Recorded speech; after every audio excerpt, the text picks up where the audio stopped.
ರಾಷ್ಟ್ರ ಮೊದಲು ಪಕ್ಷ ನಂತರ, ಸ್ವಹಿತಾಸಕ್ತಿ ಅಂತಿಮ ಎಂಬ ಘೋಷವಾಕ್ಯದೊಂದಿಗೆ ಕಳೆದ 12 ವರ್ಷಗಳಲ್ಲಿ ಪ್ರಧಾನಿ ನರೇಂದ್ರ ಮೋದಿ ನೇತೃತ್ವದ ಸರ್ಕಾರವು ಜಾಗತಿಕ ನಾಯಕನಾಗಿ ಹೊರಹೊಮ್ಮಲು ಹಾಗೂ 2047ರ ವಿಕಸಿತ ಭಾರತದ ಗುರಿ ಸಾಕಾರಕ್ಕೆ ಕೈಗೊಂಡಿರುವ ಕ್ರಮಗಳ ಒಂದು ಇಣುಕು ನೋಟ.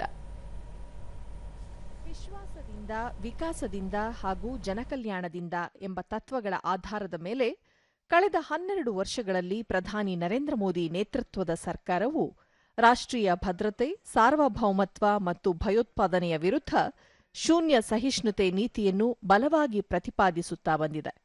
ಭಾರತದ ವಿದೇಶಾಂಗ ನೀತಿಯು ದೃಢವಾದ ರಾಷ್ಟ್ರೀಯ ಹಿತಾಸಕ್ತಿಯನ್ನು ಮುಂಚೂಣಿಯಲ್ಲಿಡುವ ಮತ್ತು ಕಾರ್ಯತಂತ್ರದ ಸ್ವಾಯತ್ತತೆಯನ್ನು ಕಾಪಾಡುವ ತತ್ವಗಳ ಮೇಲೆ ರೂಪುಗೊಂಡಿದೆ. ನೆರೆಹೊರೆ ಮೊದಲು ಎನ್ನುವ ತತ್ವದ ಆಧಾರದ ಮೇಲೆ ಭಾರತವು ಜಾಗತಿಕ ಶಕ್ತಿಗಳೊಂದಿಗೆ ಸಮತೋಲನ ಕಾಯ್ದುಕೊಳ್ಳುತ್ತಿದೆ. ಗಡಿಯಾಚೆಗಿನ ಭಯೋತ್ಪಾದನೆ ಸೇರಿದಂತೆ ಎಲ್ಲ ರೀತಿಯ ಉಗ್ರ ಕೃತ್ಯಗಳ ವಿರುದ್ಧ ಕಠಿಣ ನಿಲುವನ್ನು ಹೊಂದಿದೆ.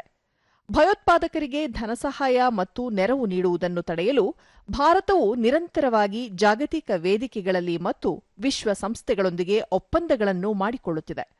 ರಾಷ್ಟ್ರದ ಭದ್ರತೆ ಮತ್ತು ಸಾರ್ವಭೌಮತ್ವಕ್ಕೆ ಧಕ್ಕೆ ತರುವ ಯಾವುದೇ ಸಂಚನ್ನು ಭಾರತೀಯ ಸೇನೆ ಮತ್ತು ಗುಪ್ತಚರ ಸಂಸ್ಥೆಗಳು ಅತ್ಯಂತ ಪರಿಣಾಮಕಾರಿಯಾಗಿ ವಿಫಲಗೊಳಿಸುತ್ತಿವೆ. ದೇಶದ ಆಂತರಿಕ ಭದ್ರತೆಯನ್ನು ಕಾಪಾಡಲು ಮತ್ತು ಶಾಂತಿ ಕದಡುವವರ ವಿರುದ್ಧ ಕಠಿಣ ಕಾನೂನು ಕ್ರಮಗಳನ್ನು ಕೈಗೊಳ್ಳಲಾಗುತ್ತಿದೆ. ಸುಮಾರು 27,000 ಕೋಟಿ ರೂಪಾಯಿ ವೆಚ್ಚದಲ್ಲಿ ನಿರ್ಮಿಸಲಾದ 52 ಉಪಗ್ರಹ ರಕ್ಷಣಾ ವ್ಯವಸ್ಥೆ ಶತ್ರುಗಳ ಮೇಲೆ ತೀವ್ರ ನಿಗಾ ಇಡುತ್ತಿದೆ. 2026-27ನೇ ಸಾಲಿನಲ್ಲಿ ರಕ್ಷಣಾ ಬಜೆಟ್ ಸುಮಾರು 8 ಲಕ್ಷ ಕೋಟಿ ರೂಪಾಯಿಯಾಗಿದ್ದು 2013-14ಕ್ಕಿಂತ 3 ಪಟ್ಟು ಹೆಚ್ಚಾಗಿದೆ. ನಕ್ಸಲ್ ಮುಕ್ತ ಭಾರತಕ್ಕಾಗಿ ಈಗಾಗಲೇ ಎಲ್ಲ ಕ್ರಮಗಳನ್ನು ತೆಗೆದುಕೊಳ್ಳಲಾಗಿದೆ. ಸಂಘಟಿತ ಮುಷ್ಕರಗಳು, ಬಂದ್ಗಳು ಸಂಪೂರ್ಣವಾಗಿ ಕೊನೆಗೊಂಡಿವೆ. 2023ರಿಂದ ಏಪ್ರಿಲ್ 2026ರವರೆಗೆ ಸಂಘಟಿತ ಕಲ್ಲು ತೂರಾಟ ಶೂನ್ಯವಾಗಿದೆ. ಪ್ರಧಾನಿ ನರೇಂದ್ರ ಮೋದಿ ಅವರ ನೇತೃತ್ವದಲ್ಲಿ ಭಾರತದ ವಿದೇಶಾಂಗ ನೀತಿಯು ದೃಢವಾದ ರಾಷ್ಟ್ರೀಯ ಹಿತಾಸಕ್ತಿಯನ್ನು ಮುಂಚೂಣಿಯಲ್ಲಿಡುವ ಮತ್ತು ಕಾರ್ಯತಂತ್ರದ ಸ್ವಾಯತ್ತತೆಯನ್ನು ಕಾಪಾಡುವ ತತ್ವಗಳ ಮೇಲೆ ರೂಪುಗೊಂಡಿದೆ. ಈ ನೀತಿಯು ಜಾಗತಿಕ ವೇದಿಕೆಯಲ್ಲಿ ಭಾರತದ ಪ್ರಭಾವವನ್ನು ಹೆಚ್ಚಿಸುವ ಗುರಿಯನ್ನು ಹೊಂದಿದೆ. ಪ್ರಧಾನಿ ನರೇಂದ್ರ ಮೋದಿಯವರು ತಮ್ಮ 12 ವರ್ಷಗಳ ಅಧಿಕಾರಾವಧಿಯಲ್ಲಿ 100 ತಿಳುವಳಿಕೆ ಒಪ್ಪಂದಗಳಿಗೆ ಸಹಿ ಹಾಕಿದ್ದಾರೆ. ಇದು ಪ್ರಾಥಮಿಕವಾಗಿ ವಿದೇಶಿ ನೇರ ಹೂಡಿಕೆ ಲಾಭದ ಮೇಲೆ ಕೇಂದ್ರೀಕರಿಸಿದೆ. ಇದರ ಜೊತೆಗೆ ವ್ಯಾಪಾರ, ತಂತ್ರಜ್ಞಾನ, ರಕ್ಷಣೆ ಮತ್ತು ಹವಾಮಾನ ಬದಲಾವಣೆಯಂತಹ ವಲಯಗಳಲ್ಲಿ ಮಹತ್ವದ ತಿಳುವಳಿಕೆ ಒಪ್ಪಂದಗಳಿಗೆ ಸಹಿ ಹಾಕಲಾಗಿದೆ.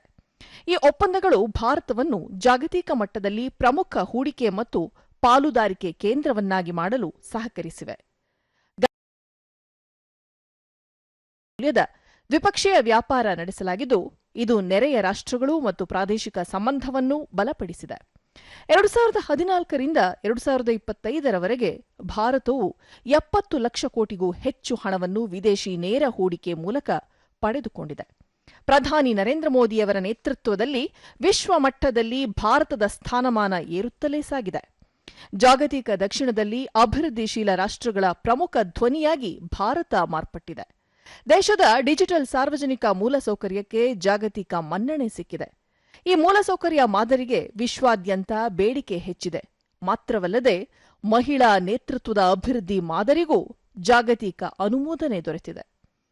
ವಿದೇಶಗಳಲ್ಲಿ ಕೆಲಸ ಮಾಡುವ ಭಾರತೀಯರು ತಮ್ಮ ಕುಟುಂಬಗಳಿಗೆ ಕಳುಹಿಸುವ ಹಣವನ್ನು ರವಾನೆ ಎಂದು ಕರೆಯಲಾಗುತ್ತಿದ್ದು, ಕಳೆದ 12 ವರ್ಷಗಳಲ್ಲಿ ಭಾರತವು 13 ಲಕ್ಷ ಕೋಟಿ ರೂಪಾಯಿ ವಿದೇಶಿ ಹಣ ರವಾನೆ ಮೂಲಕ ವಿಶ್ವದಲ್ಲೇ ಅತಿ ಹೆಚ್ಚು ಹಣ ರವಾನೆ ಪಡೆಯುವ ದೇಶವಾಗಿ ಹೊರಹೊಮ್ಮಿದೆ.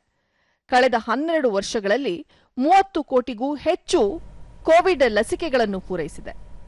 ಲಸಿಕೆ ಮೈತ್ರಿ ಮೂಲಕ ಭಾರತವು ವಿಶ್ವದ ಔಷಧಾಲಯವಾಗಿ ಹೊರಹೊಮ್ಮಿದೆ.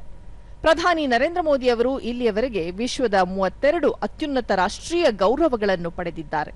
ಅವರು 16 ದೇಶಗಳ ಸಂಸತ್ತನ್ನು ಉದ್ದೇಶಿಸಿ ಮಾತನಾಡಿದ್ದಾರೆ.